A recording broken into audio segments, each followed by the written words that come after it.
आना चाहूंगा प्रोफेसर रविकांत जी के पास में। रविकांत जी, कितना इत्तेफाक रखते हैं आप इन शब्दों से, खासकर सबक शब्द से, और क्या इस लोकतंत्र में ऐसी बातें, और खासकर जबकि चुनाव हो रहा हो, चुनाव आचार संहिता का ये उल्लंघन भी है, और ऐसे में इस तरह की बातें, ऐसे शब्दों का प्रयोग, और चुनाव में वोट मांगने के लिए आप किस हद तक जा सकते हैं? 20 साल की बातें आप कर रहे हैं। कर्फ्यू नहीं लगाया गया, बहुत अच्छी बात है, कर्फ्यू नहीं लगा, लेकिन आपने सबक सिखाया इसलिए कर्फ्यू नहीं लगा।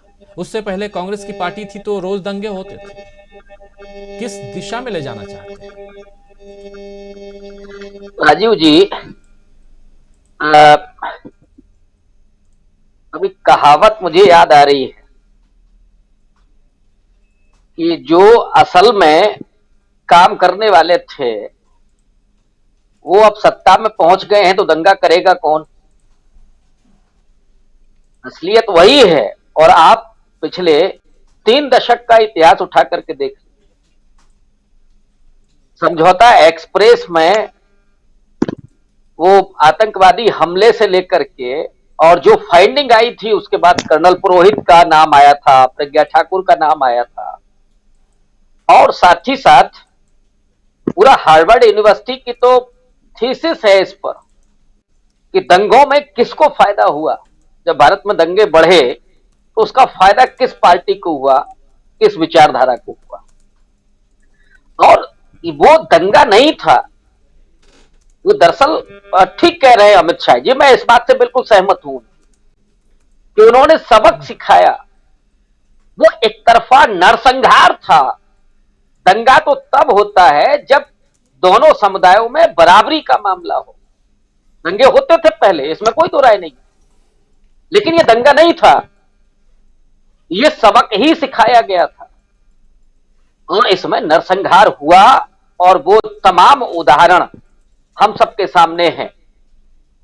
और अब जो हो रहा है, दरअसल भय, नफरत, इसकी राजनीति चल रही है। और वो राजनीति है जिसकी वैचारिक ही वही है। अब आप सावरकर के हिंदुत्व को उठा करके देख लीजिए, गोलवलकर के वंच ऑफ थॉट्स को उठा करके देख लीजिए, तो उसमें सीधे तौर पर हिंदुत्व का मतलब है कि जिनका पितृभूमि और जिनकी पुण्य भूमि भारत में है वही इस देश के नागरिक हो सकते हैं। माने इस देश में ईसाई, इस देश में मुस्लिम, ये इस देश के नागरिक नहीं हो सकते। और सावरकर ने तो 3 को दुश्मन माना है, ईसाई, मुस्लिम और कम्युनिस्टों को, सीधे तौर पर। बंच ऑफ थॉट्स में गोलवलकर भी लगभग इसी तरह की बातें कर रहे हैं। तो ये उसी आइडियोलॉजी के लोग हैं जो इस देश का अर्जित लोकतंत्र है, और उस लोकतंत्र में जो जनमानस था, जो जनता थी, उसको जो नागरिकता प्राप्त हुई, उस नागरिक को फिर से अब जनता की तरह हाँकने की पूरी साजिश चल रही है। अब जिनको कहा जा रहा है कि देखिए हमारे शासन में कोई दंगा नहीं हुआ, कोई कर्फ्यू नहीं लगा, तो उसके नागरिकता बोध को खत्म करके, उसके भीतर डर पैदा करके उसे केवल जनता में तब्दील किया जा रहा है, उसको हाँका जा रहा है। उसके जो बुनियादी सवाल हैं उन पर कोई डिस्कशन नहीं चल रहा है। और आज संविधान दिवस है तो मैं थोड़ा उससे जोड़ता हूं। बाबा साहब डॉक्टर अंबेडकर ने 25 नवंबर 1949 को, माने एक दिन पहले, जो वक्तव्य दिया था वो बहुत महत्वपूर्ण। उसमें उन्होंने कहा था कि जो भारत ने प्रजातांत्रिक प्रणाली हासिल की है, जो एडॉप्ट की है, वो कहीं तानाशाही का रूप न ले ले, इसका डर उनको था। और डर का कारण वो बताते हैं कि चुनाव में महाविजय की स्थिति में इस संभावनाओं को यथार्थ बनने का अधिक खतरा है। तो जो हम लोगों ने अभी विजयें देखी हैं, जिसमें एक ही व्यक्ति, एक ही नायक और एक ही नेता, जिसको महामानव और न जाने क्या क्या दिखाया जा रहा है, दुनिया की सबसे बड़ी पार्टी, सबसे बड़ी विजय, तो वो किधर ले जा रहे हैं। उसी वक्तव्य में दो और स्टेटमेंट बहुत महत्वपूर्ण है। एक तरफ तो, और मुझे लगता है कि नेहरू को ध्यान में रख करके डॉक्टर अंबेडकर कह रहे हैं कि धर्म के क्षेत्र में भक्ति आत्मा की मुक्ति का मार्ग हो सकता है, परंतु राजनीति में भक्ति या नायक पूजा पतन और अंततः तानाशाही का सीधा रास्ता है। और ये जो चल रहा है इस समय, भक्ति भाव पूरा एक नए किस्म का भक्ति आंदोलन है ये इस भारत में, तो उसमें पूरे तानाशाही की प्रवृत्ति दिखाई पड़।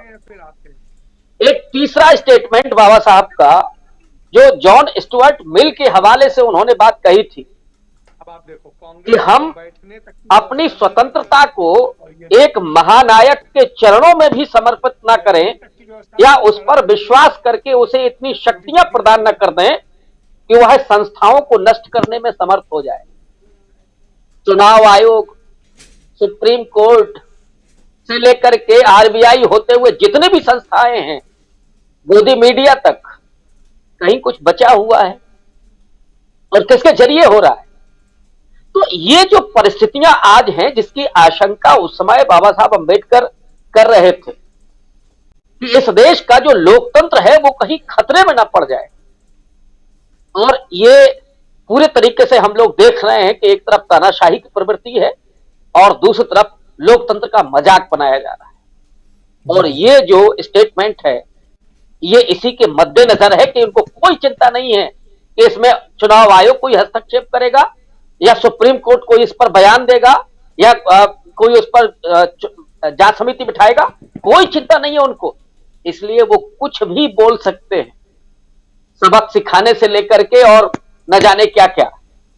तो ये जो हालात हैं उसमें मुझे लगता है कि उनको खुली छूट मिली हुई है।